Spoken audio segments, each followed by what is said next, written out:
Hello, and these are Silent Bros, and today we will be making our top 5 for the best things that we read in 2015. You have to bear in mind that this isn't the list of the best things that came out in 2015, but the things that we enjoyed the most. And before we kick off our top 5, we're gonna start with an honorable mention. This is something that didn't make the top 5, but it's definitely something that we enjoyed very much.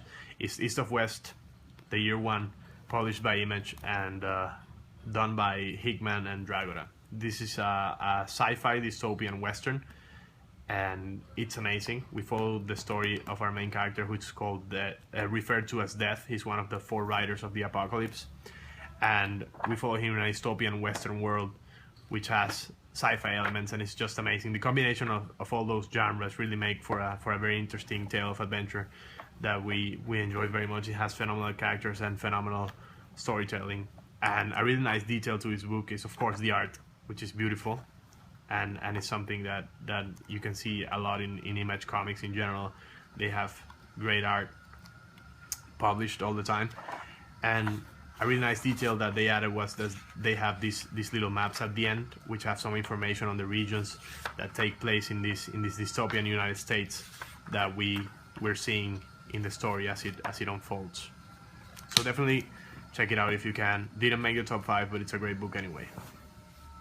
Moving along, for the number 5 spot, we have SpiderMan Blue by Jeff Lubb and Tim Sale. And this duo is very nice because they have written stuff that we enjoyed before in the past, like The Long Halloween and Dark Victory, which are Batman books, but they're very nice.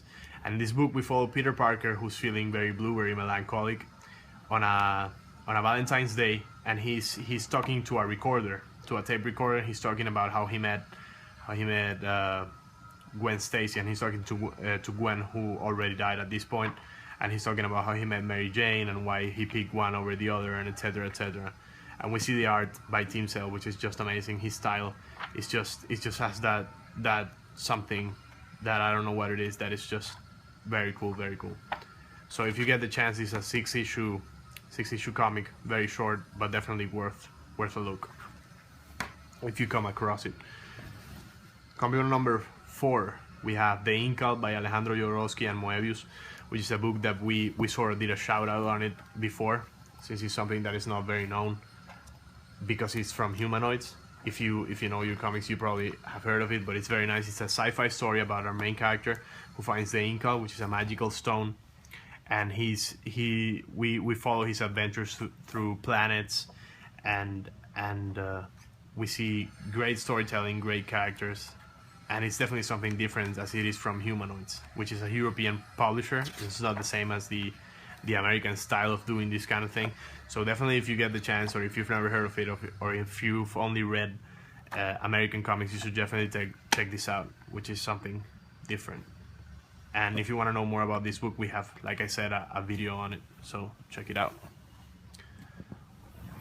Coming up on number 3, we have Transmetropolitan by Warren Ellis and Derek Robertson, which is an amazing book that we did the unboxing because of the presentation for this book is just amazing.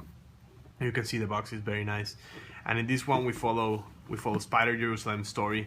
He's forced to he's a journalist. He goes back to a city that he hates, and we just follow his adventures, which are just batshit insane, and they're amazing. It's a great story, great art. It's just fantastic. You should check it out. These are very entertaining book, and if you get the chance, you should try to pick this version up. It might be a little bit expensive for some, but it's definitely worth your buck. So if you get the chance, check it out. And like I said, we have an unboxing on this one if you wanna check that out, where we talk a little bit more about what it's about and etc. So let me just put this back here. And we'll go to our number 2 pick, which is Fatale by Ed Brubaker and Sean Phillips. And this duo is also amazing. We have another great duo. These guys wrote The Sleeper, which is an amazing book that we also own. And this is sort of a noir horror story about a woman that is immortal, and we follow her life through several decades, like the 50s, the 60s, with different men. And these guys just manage to do great stuff when they're together. So if you get the shot, by all means check it out if you haven't already. We also have issue 2. We brought it up in our recent haul to continue following on this story because it's just amazing. So like I said, if you get the chance, check it out. Definitely worth checking into. A Brubaker, you cannot go wrong with him. And on number 1, we have something from this guy that we consider maybe our favorite author. Like we have said before, we just love his work. It's amazing. We have the amazing meta story, The Animal Man, which is great. It's by different artists because it was published in different issues through a time. But here in this version, this omnibus, you have the whole thing. So by all means, if you can, it's a little bit expensive, but do pick it up and finish the whole story because it's amazing.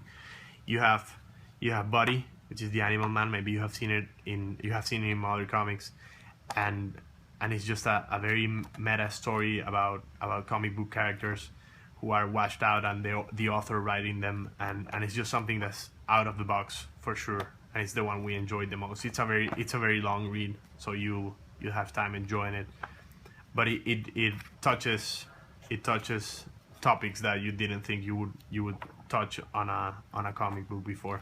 So by all means, this is our first pick. It's just great. So if you can check it out, by all means, this version is amazing. So that's all for today. These were the Silent Brothers. Have a nice day.